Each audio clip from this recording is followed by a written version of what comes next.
हुबली में हाल ही में खादी के झंडे गायब हो गए हैं। पॉलिएस्टर के झंडे हर जगह दिखाई दे रहे हैं। लोग इनकी ओर आकर्षित भी हो रहे हैं, लेकिन हुबली में खादी के झंडों से ज्यादा पॉलिएस्टर के झंडों का खतरा है। दरअसल राष्ट्रीय ध्वज आचार संहिता में संशोधन के बाद बाजार में लोगों के हाथों में खराब गुणवत्ता के राष्ट्रीय झंडे पहुंच रहे हैं। निर्देश है कि राष्ट्रीय ध्वज इस तरह तैयार किया जाए और खादी के कपड़े से बनाया जाए, लेकिन पॉलिएस्टर के झंडे आने के बाद इन नियमों का पालन नहीं किया जा रहा है। यहाँ की सरकार और जिला प्रशासन को खादी राष्ट्रीय ध्वज पर ज्यादा जोर देना चाहिए और जनता की मांग है कि हमारे खादी ग्रामोद्योग को बचाया जाए। ಸರ್ ಅದ್ರ ಬಗ್ಗೆ ನಾನು ಹೇಳೋದೇನಂದ್ರೆ ಇವರೆಲ್ಲ ಧ್ವಜ ಮಾಡ್ತಾ ಇದಾರಲ್ಲ, ಇವರೆಲ್ಲ ಪಾಲಿಸ್ಟರ್ ಮಾಡ್ತಾ ಇದ್ದಾರೆ. ಆಮೇಲೆ ನಮ್ಮ ಕರ್ನಾಟಕದವ್ರು ಮಾಡ್ತಾ ಇಲ್ಲ, ಇವೆಲ್ಲ ಪುಣ ಗಿಣ ಆ ಕಡೆ ಎಲ್ಲ ಕಡೆಯಿಂದ ಬಂದು ಮಾಡ್ತಾ ಇದ್ದಾರೆ. ಇವರು ಅದು ತಪ್ಪದು ಮಾಡೋದು. ಅವರೆಲ್ಲ ಅದನ್ನೇ ಯಾರು ಅಧಿಕಾರಿಗಳು ಇದನ್ನ ಮಾಡಿ ಅವ್ರು ಮಾಡೋದನ್ನ ಬಂದ್ ಮಾಡಿಸ್ಬೇಕು. ಅದನ್ನ ಮತ್ತೆ ಅದಕ್ಕೊಂದು ಸೈಜ್ ಇದೆ, ಅದಕ್ಕೊಂದು ಏನಂದ್ರೆ ಒಂದು ಸಿಂಬಲ್ ಕರೆಕ್ಟ್ ಇಲ್ಲ, ಸೈಜ್ ಕರೆಕ್ಟ್ ಇಲ್ಲ. ಎಲ್ಲ ಪಾಲಿಸ್ಟರ್ಸ್ ಮಾಡ್ತಾ ಇದಾರೆ ಅವರೆಲ್ಲ. ರೇಟ್ ಅದೇ ಏನು ಅವ್ರಿಗೆ ಹೆಂಗ್ ಬೇಕಂಗೆ 70 ರೂಪಾಯಿ, 80 ರೂಪಾಯಿ, 60 ರೂಪಾಯಿ, ಅದು ಹೆಂಗ್ ಬೇಕಂದ್ರೆ 500 ರೂಪಾಯಿನೂ ಹೇಳ್ತಾರೆ ಅವರು. ದೊಡ್ಡದೆಲ್ಲ 500 ರೂಪಾಯಿನೂ ಹೇಳ್ತಾರೆ. ಅದರಷ್ಟು ರೇಟೇ ಇಲ್ಲ. 50 ರೂಪಾಯಿ 60 ರೂಪಾಯಿ ಇದೆ, ಅದಷ್ಟೇ. ಖಾದಿಗೆ ಒಟ್ಟೆ ಬಿಸ್ನೆಸ್ ಇಲ್ಲ. ಬರೀ ಈ ಸಲ 40 ಸಾವಿರ ಅಷ್ಟ ಆಗಿದೆ, 40 ಲಕ್ಷ ಅಷ್ಟ ಆಗಿದೆ ಈ ಸಲ.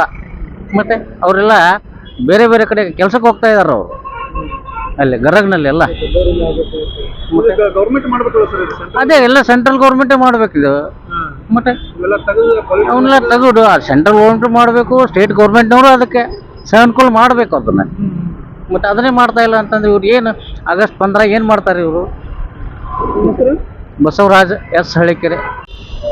ಇವತ್ತು ನಮ್ಮ ದೇಶದ ಬಾವುಟ ನಮ್ಮ ಹುಬ್ಬಳ್ಳಿ ಖಾದಿ ಗ್ರಾಮೋದ್ಯೋಗದಲ್ಲಿ ದೇಶ ವಿದೇಶದಲ್ಲಿ ಕೂಡ ಮಾರಾಟ ಆಗುವಂಥ ಒಂದು ಬಹಳ ಮಹತ್ವದ ನಮ್ಮ ದೇಶದ ಬಾವುಟ. ಹೋದ ಸಲ 75ನೇ ಒಂದು ಸ್ವತಂತ್ರ ದಿನಾಚರಣೆ ಅಂಗವಾಗಿ ನಮ್ಮ ಹುಬ್ಬಳ್ಳಿ ನಗರದಲ್ಲಿ ಸುಮಾರು 4,70,00,000 ಬೆಲೆ ಬಾಳುವಂಥ ಬಾವುಟಗಳನ್ನ ಖರೀದಿ ಮಾಡಿದ್ರು. ಆದರೆ ಇವತ್ತು 2025ರಂದು ಏನಿವತ್ತು ಆಚರಣೆ ಮಾಡ್ತಾ ಇದ್ದೀವಿ, ಸ್ವತಂತ್ರ ದಿನಾಚರಣೆ ಆಚರಣೆ ಮಾಡ್ತಾ ಇದ್ದೀವಿ.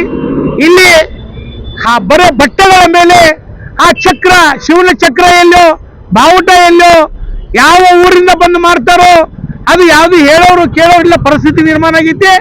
ಯಾಕಂದ್ರೆ ವಿಶೇಷವಾಗಿ ಕರ್ನಾಟಕ ಸರ್ಕಾರ ಖಾದಿ ಗ್ರಾಮೋದ್ಯೋಗದ ಮೇಲೆ ಕಣ್ಣಾಯಿಸಬೇಕು.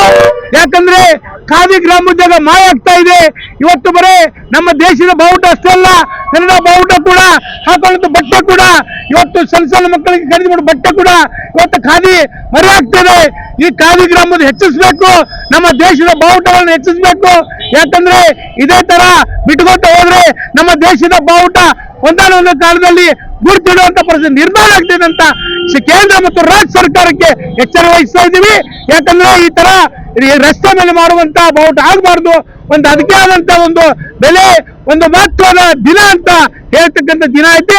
ಮಾಧ್ಯಮಕ್ಕೆ ನಾವು ವಿನಂತಿ ಮಾಡ್ತೇವೆ, ಇದು ಸರ್ಕಾರಕ್ಕೆ ಮುಟ್ಟುವಂತ ಕೆಲಸ ಮಾಡ್ಬೇಕಂತ ಮಾಧ್ಯಮಕ್ಕೆ ವಿನಂತಿ ಮಾಡ್ತೇನೆ.